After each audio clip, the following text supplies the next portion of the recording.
is an impending decision on the future of one of Tasmania's most magnificent natural and richest cultural landscapes, Tabatha.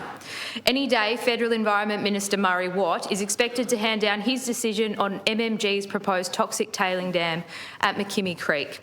285 hectares of Tabatha's ancient forest will be destroyed for the toxic dam, and critical habitat will be desecrated for the Tasmanian masked owl, the endangered Azura kingfisher, Tasmanian devils and other animals that are found nowhere else on this planet outside of Tasmania.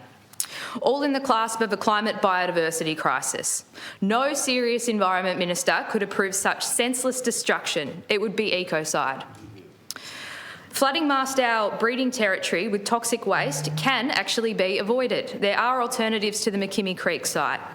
Outside Tabatha, near the Bluestone Mine's Renison Tin Mine, a much bigger dam is being built, and that could take all of MMG's waste. And MMG should have already built an on-site paste fill plant, which would be consistent with global best practice tailing dams management for underground mines. An on-site paste fill plant would benefit the long-term future of the Rosebery mine and reduce environmental impacts. And it's not as though MMG can't afford the alternative plans. After all, our state would require a 40% increase in mining royalties to come into line with other states across the country. For 19 years, MMG have been contemplating a paste fill plant for Rosebery, and it's time that they just got on with it. There is absolutely no sensible rationale for Minister Watt to approve the demolition of this extraordinary patch of Tabatha when there are better achievable alternatives to the proposed toxic tailings dam. Deputy Speaker, Tabatha is under further pressure from mining with the exploration lease over the Meredith Range EPA 1266 on the MRT website for interested companies to apply. Now, the Meredith Range has a stand of some of the oldest Huon pines on the planet, and these already came under threat in the summer's fires. With all the resources deployed to save them, why again threaten them with mining? They should be protected from all threats.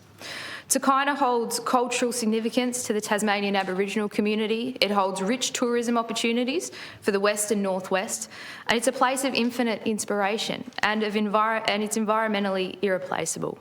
It's beyond time that the Tarkine was protected in perpetuity as a national park and awarded overdue World Heritage recognition. Deputy Speaker, last week I had the privilege of visiting a sentinel in the Styx Valley. I walked around towering eucalypts, by lichen-laced myrtles under ancient ferns, by streams, listening to birds, including a wedge-tailed eagle and pardalotes. This was in TN 62G, which is imminently threatened by logging. Testament by the various police who visited with Forestry Tasmania, and a similar cavalry showed up there today. Not to arrest anyone, not to move anyone on, just to scope out peaceful protesters. Now, TN62G is a classic example of why Matt Keen's advice calling for a cease of old-growth logging and not native forest logging is out of touch with the reality of climate change. TN62G doesn't meet old-growth thresholds, but it is an ancient ecosystem, sequestering carbon, providing habitat, filtering water. And evident of this forest age was the size of the giant tangled ferns. And I'm sure many people in this place have seen the ABC coverage recently covering the fern trade of Tasmania.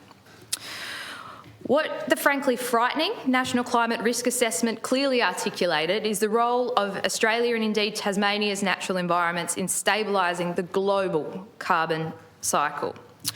But carbon sinks, like forests, are under threat from climate change, from repeat extreme fires, loss of wildlife habitat and carbon storage. Why are we knowingly accelerating that destruction by continuing native forest logging?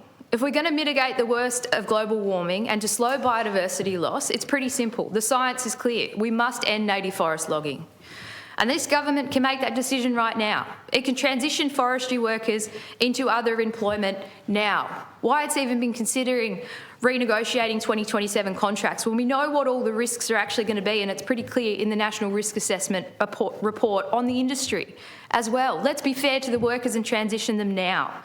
We can stop the risk of further accelerating global warming by continuing logging and burning our precious few remaining carbon sequestering forests now. The science is unequivocally clear. How many more reports and reviews are we going to wait for before we make the inevitable decision? The time is now. We must save Tasmania's forests, and we owe it to everyone else in this country and indeed the world.